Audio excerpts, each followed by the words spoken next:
Итак, все мы знаем из школьных курсов биологии и экологии, что наши экосистемы относятся к открытым. То есть жизнь на Земле невозможна без притока солнечной энергии. Эта солнечная энергия поступает в атмосферу Земли и формирует все, что касается жизни, погоды и климата. Внутри она перераспределяется в так называемой климатической системе Земли, которая состоит из атмосферы, это наиболее динамичная и подвижная ее оболочка, океана, суши, ледового покрова и биосферы. Ну, я надеюсь, все понимают различия между погодой и климатом. Погода – это то, что происходит за пределами этого помещения сейчас, происходило вчера, будет происходить завтра. А климат – это усредненное состояние погоды за период нескольких десятилетий. За какой? Ну, самое минимальное – 30 лет. Если интервал временной меньше, говорить о климате не приходится. За погодой мы наблюдаем, а климат мы рассчитываем. Прогноз климата происходит по так называемым глобальным экологическим моделям, климатическим моделям. Они базируются на инструментальных данных, полученных от нижнего 5-10 километрового слоя атмосферы, 240 метров от поверхности океана и примерно 10 метров почвы. Именно вот эти слои участвуют в сезонном энергообмене между поступающей солнечной энергией и распределением внутри климатической системы. Ну вот на этом слайде представлено повышение температуры поверхности океана и температуры предельного слоя воздуха глобальное по всей планете за инструментальный период, примерно с 1750 года и по нынешнее время. И видно, что растет и та, и другая температура, но рост температуры поверхности океана слегка замедлен относительно роста температуры воздуха. Ну, понятно почему. Теплоемкость воды намного выше, и океан теплеет медленнее. За это время температура Земли глобально повысилась примерно на 1,1 градуса, а температура океана на 0,3 градуса. Ну, тенденция такова, что за последние 30 лет этот рост ускоряется. Ну, по официальным данным, температура Кыргызстана, это третье национальное сообщение на период 2010 года, повысилась на 0,89. Ну, дальше мы разберем, что это не совсем так. Примерно на 1,2 градуса температура Кыргызстана повысилась. Основные индикаторы потепления климата или изменения климата. Это, конечно, повышение температуры воздуха, поверхностного слоя воды, повышение кислотности океана и повышение уровня океана. Ну и последний из индикаторов – это сокращение ледового покрова Арктики и Антарктики и внутриконтинентальных ледников, которые характерны для Кыргызстана. Итак, уровень океана поднялся примерно на 20 сантиметров. Если тенденции эти сохранятся, то к концу текущего столетия он поднимется на метр. И вот список городов, которые точно идут под воду при таком повышении уровня океана. Он справа от слайда, можете прочитать. Ну и кислотность океана повысилась примерно на 25%. Для человека это вроде бы не критично, но для многих морских организмов, в первую очередь для кораллов, это уже почти пороговый барьер. Ледники. Вот на верхней картинке изменения площади арктических льдов за сентябрь. Желтая линия — это показан сентябрь 2012 года, а белый снимок — это 2020 год. Почему сентябрь? Потому что площадь ледового покрова в Африке в это время года минимальна. То есть льды за лето растаяли. Ну вот наглядное представление. Ледники тают во всем мире, в том числе тает и антарктический щит. За последние 20-летия темпы этого таяния увеличиваются. И точно так же тают и, я говорил, внутриконтинентальные ледники. Ну, вот на этом слайде фрагментарно показано изменения в климатической системе. Изменения в климатической системе наглядно. То есть повышается температура воздуха над морем, температура поверхности океана, увеличивается концентрация водяного пара, растет температура атмосферы и над сушей, и растет уровень моря. А сокращается снежный покров, объем ледников и площади морских льдов. Ну, говорили уже, что презентации будут в свободном доступе, поэтому, если что, вопросы по отдельным слайдам потом. Причины изменения климата. Основных насчитывается примерно 7-8 причин. Это изменение положения материков. Ну, вы прекрасно знаете, что при динозаврах климат был совершенно иной, чем сейчас. Это было связано именно с этим. Но временные рамки таких изменений – это миллионы лет. Второе – это изменение параметров орбиты Земли. Череда покровных оледенений, связанных с так называемыми циклами Миланковича, происходит последние 2 миллиона лет регулярно. Каждые 100 тысяч лет примерно наступает покровное оледенение. Потом оно сходит на нет, идет межледниковый период. Вот в течение такого межледникового периода, примерно в его середине мы сейчас и живем.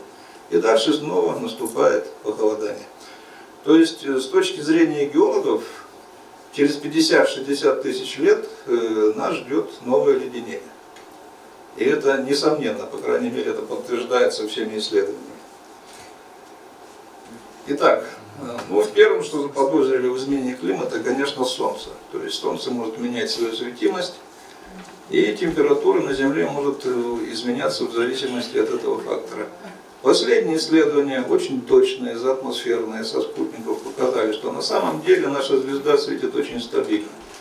И энергия Солнца колеблется не больше, чем в 0,1% туда или сюда. Это неизмеримо малая величина. То есть вот это последнее потепление на Солнце мы списать не можем. Изменение прозрачности атмосферы, то есть речь идет об увеличении концентрации аэрозоля и извержениях вулканов. Скорее оказывает обратный эффект. Аэрозоли, выброшенные в тропосферу и стратосферу, наоборот, понижают температуру за счет того, что они рассеивают солнечную энергию, которая поступает к поверхности Земли и океана. И вот единственным фактором, от которого нельзя отмахнуться, это, конечно, изменение концентрации и содержания парниковых газов в атмосфере при ее взаимодействии с биосферой. На текущий момент это один из самых, скажем так, важных факторов, который и ответственен за нынешнее изменение климата. Ну, есть еще несколько причин. Изменения в землепользовании, ну, в первую очередь, конечно, изменения в ландшафтах. То есть человек сводит леса, распахивает земли под сельхозугодия, но это тоже настолько низкий процент, что учитывать в глобальном масштабе его не приходится. Что относится к парниковым газам? Ну, самый основной парниковый газ, он не переключается, это водяной пар. Его больше всего, и он ответственен за температуру на поверхности планеты. Если бы не было парниковых газов, то температура на поверхности Земли была бы примерно минус 20 градусов. То есть атмосфера, как шуба, позволяет сохранить вот это тепло перед тем, как оно идет в космос. Разумеется, сколько тепла получает Земля от Солнца, столько отдает, потому что в многолетнем и многовековом выводе у нас нет ни разогрева, ни охлаждения. Итак, После водяного пара основной газ – это углекислый газ СО2. Его концентрация сейчас составляет примерно 394-398 частиц на миллион. И это максимальная концентрация за последние 650 тысяч лет по исследованиям ледникового керна. Концентрация СО2 повысилась за период с 1750 по 2020 год примерно на 35-38%. Еще выше возросла концентрация метана на 150% за этот период. Но этот газ дает гораздо меньший вклад в парниковый эффект. То есть, несмотря на то, что метан активно освобождается из своих природных резервуаров, на первом месте в повышении температуры все-таки стоит роль углекислого газа. Ну и далее идет диоксид азота, озон. Но все это намного меньше, чем те газы, о которых я только что говорил. Основной спор, который был в череде ученых, а что первично, то есть рост температуры, а потом повышение концентрации СО2 в атмосфере, или наоборот. Растет концентрация углекислого газа, а температура уже следует за ней. Были проведены расчеты, что если нагреть поверхность океана на 1 градус, то высвободится такое количество СО2, которое человечеству при современных темпах не выкинуть за 1000 лет, не выбросить. Но большинство ученых, порядка 90%, склоняются, что первичное место все-таки за температурой. Растет температура, прогревается поверхность океана, высвобождается углекислый газ и ухудшается его растворение в океане.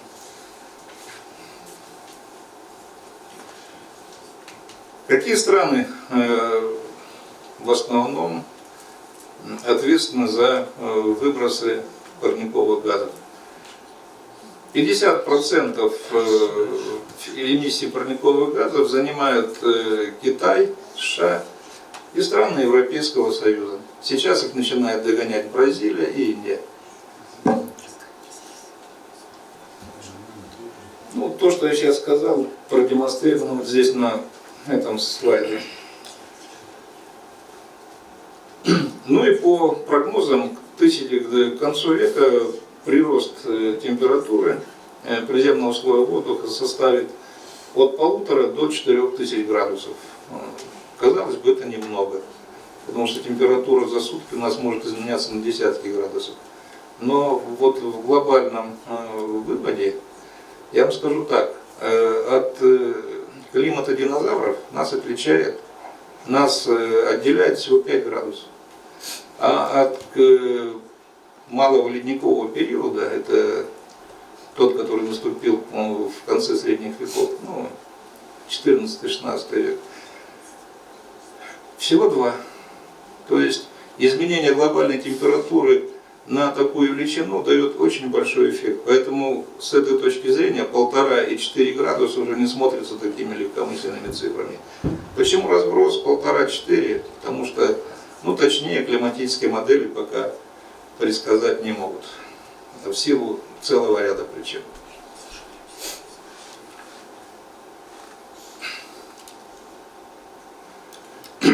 Основные последствия глобального потепления для планеты частично уже были озвучены. Температура воздуха поднимется на 1,5-4 градуса. Температура океана растет со скоростью примерно 0,1 градуса за десятилетия. И в верхнем слое 0-700 метров. Все это придет к тому, что уровень моря повысится еще на 80 сантиметров и достигнет повышения за это время 1 метра. Про закисленность океана я уже говорил. Гренландские, арктические, антарктические щиты будут продолжать таять и разрушаться, причем, скорее всего, с нарастающими темпами. Горные ледники сокращаются практически по всему миру.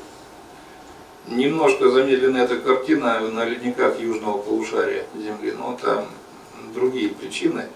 Там соотношение поверхности суши-океан меньше, чем в северном, поэтому таяние ледников там не так ярко выражено, как в северном полушарии. Многолетняя мерзлота за счет прогрева верхнего слоя почвы, площади заболачивания и таяния многолетней мерзлоты будут возрастать. Ну, для нас, для Кыргызстана, это, конечно, небольшая проблема. Она у нас начинается с высот примерно 3200 метров над уровнем моря и выше. А для России с ее огромными территориями Сибири и Дальнего Востока это очень значимый фактор.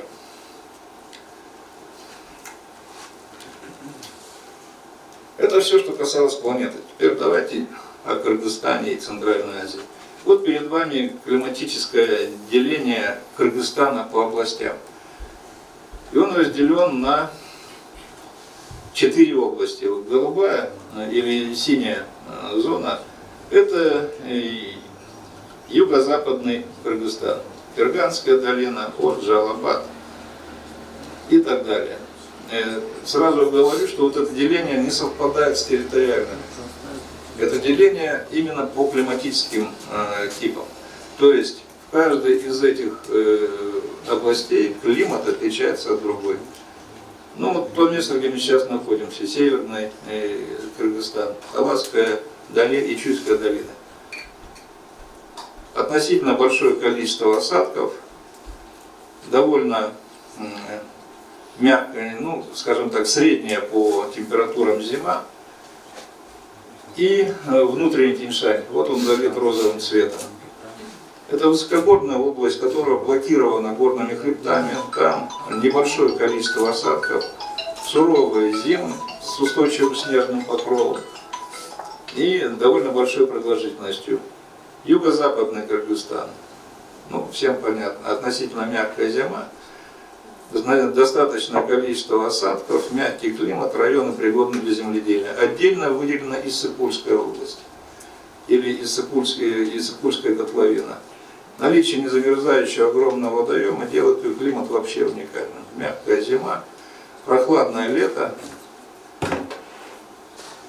Но даже на территории Иссык-Кульской котловины имеется 4 типа климата. Вы все там были. Вот если мы едем от Балычей, мы попадаем в зону полупустыни. С районов Чулкон-Аты и дальше климат становится умеренным. А в районе Каракола он вообще становится морским, континентальным. То есть даже вот при таких размерах Кыргызстана, примерно 950 на 450 километров, посмотрите, что происходит с климатическим делением на такой относительно небольшой территории. Почему? Горы, горная страна. И изменения климата в Кыргызстане будут, скажем так, выражены неоднозначно в каждом из его климатических областей. Меньше всего прослеживается, ну давайте перейдем к следующему слайду.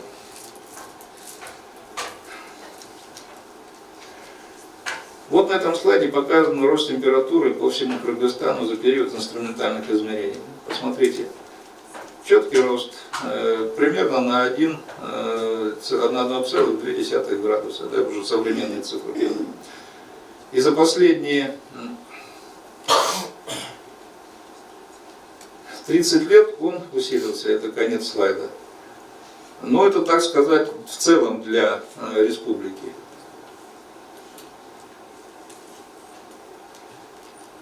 А вот что делалось в каждом из климатических районов. Северо-западный Кыргызстан, Чуйская долина и Талас. Рост примерно на 1,7 градуса. Юго-западный Кыргызстан, Орджа-Алабад, Баткен. Максимальный рост на 2 с лишним градуса, 2,1. И меньше всего температура выросла в Иссык-Кульской котловине. Примерно на 1 градус. Ну, понятно почему, об этом уже говорили.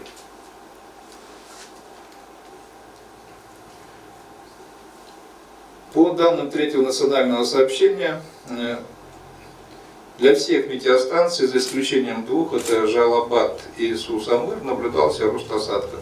Но на последних 20 годах тенденция идет к снижению осадков И прогнозы по глобальным климатическим моделям учитывают эту тенденцию.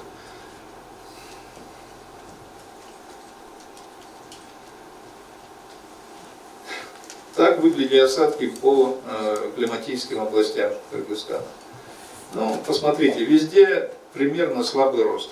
И фактические данные это хорошо подтверждают. В конце будут прогнозы на будущее.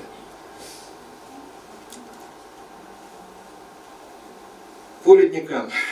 На 2000 год объем ледников Кыргызстана был примерно 418 кубических километров. И с 60-го года, когда был впервые составлен кадастр, ледники сокращались примерно со скоростью 0,5%–1% в год. И к 2000 году их объем сократился уже до 390 кубических километров. А по прогнозам, по самому неблагоприятному сценарию, к 2100 году наши ледники практически исчезнут. То есть модели дают сокращение их на 90%. Ну, по более умеренным сценариям это примерно 50–60%. И все это приведет к тому, что поверхностный сток наших рек уменьшится примерно на 40%. А это очень много. Что такое поверхностный сток, понимаем? Та вода, которая бежит в реках, по поверхности почвы, втекает в озера и так далее.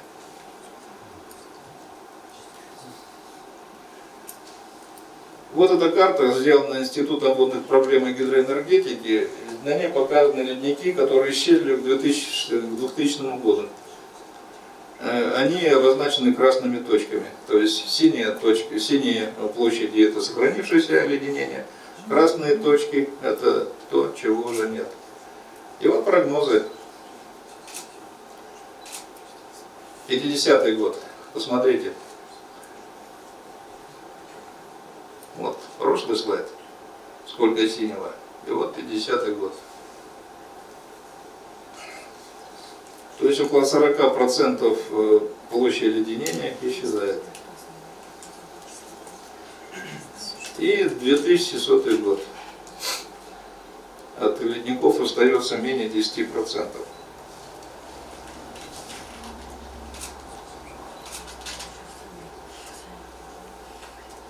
И на этом слайде сокращение поверхностного стока при различных сценариях. Ну, так или иначе, поверхностный сток будет сокращаться от 25% до 40% по самому неблагоприятному сценарию. Сейчас сток наших рек, поверхностный сток увеличился, и сток рек за счет увеличения ледовых составляющих ледники тают. Но такая картина кончится примерно к 40–50 годам. И расход рек резко уменьшится, которые имеют ледниковое питание.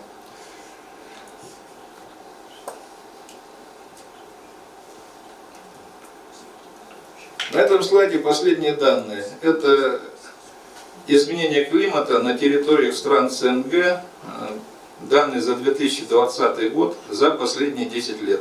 Вот посмотрите, в Кыргызстане температура повысилась по данным Росгидромета на 0,22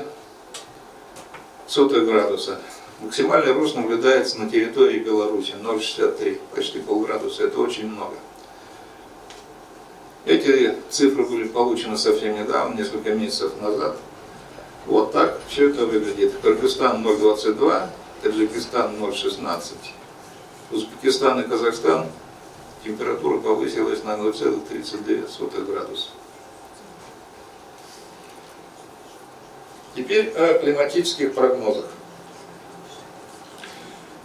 Ну, сделать прогноз климата на 100 лет на самом деле гораздо сложнее, чем спрогнозировать погоду на 3 или 5 суток. Почему? Понятно. Если основным фактором, влияющим на изменение климата, являются парниковые газы, то надо рассчитать и предсказать развитие промышленности, рост численности населения, изменения в землепользовании, то есть сколько площадей будут задействованы под сельскохозяйственное угодье, изменения в энергетике и так далее. И все это вместе взято, это практически непосильная задача. Но модели, которые рассчитывали климат, начали работать в 80-х годах. Сейчас они уже уточнены. Очень хорошо суперкомпьютеры справляются с этой задачей. И, в принципе, не доверять этим моделям нельзя. И вот для Кыргызстана средний рост составит 1,8 градуса Цельсия, это к концу столетия. Исходя от нынешней температуры. То есть мы на 1,2 уже выше, чем были, плюс еще 1,8. Сценарии различные. Самый пессимистический сценарий — это рост температуры примерно на 4,5-5 градусов. Самый оптимистичный на 1,5. Скорее всего, истина будет где-то посередине.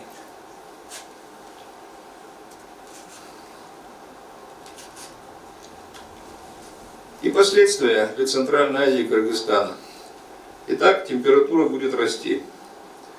Она будет меньше расти в высокогорных зонах и больше на равнинных участках территории и как других стран Центральной Азии, так и нашей.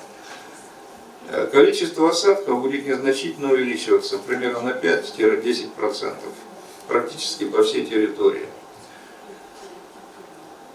Основной проблемой всех стран Центральной Азии будет сокращение ледников и уменьшение поверхностного стока.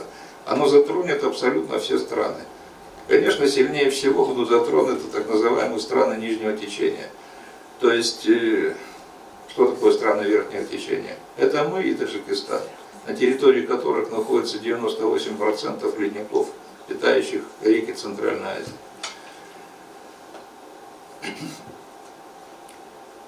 И вот все остальные проблемы и последствия, доступ к питьевой воде, биоразнообразие, проблемы сельского хозяйства, животноводства будут крутиться вокруг вот этого основного фактора. Но вы видели, что было в Чуйской долине этим летом с дефицитом поливной воды и бунтом фермеров. Это хорошая картинка только по одной области того, что нас ждет. Вы видели конфликт весенний между Кыргызстаном и Таджикистаном. Какие бы политические причины в него не закладывали, начался он опять же из-за распределения воды. То есть дефицит поверхностного стока приведет к тому, что изменения во всех сферах человеческой деятельности, начиная от сельского хозяйства и кончая урбанизацией, затронут все эти страны в первую очередь. Казалось бы, нам можно не опасаться, так как у нас большие запасы водных ресурсов и поливной воды всегда хватит, но, как показал текущий год, это совсем не так. Во-первых, мы не можем нарушить все свои международные обязательства. Вот в этом году фермеры Чуйской области сидели без воды, а воду в Казахстан по договоренности передавали в полном объеме. И то же самое касается и Узбекистана, и Туркменистана. То есть первые споры, которые начнутся от прямых последствий изменения климата, это споры за водные ресурсы.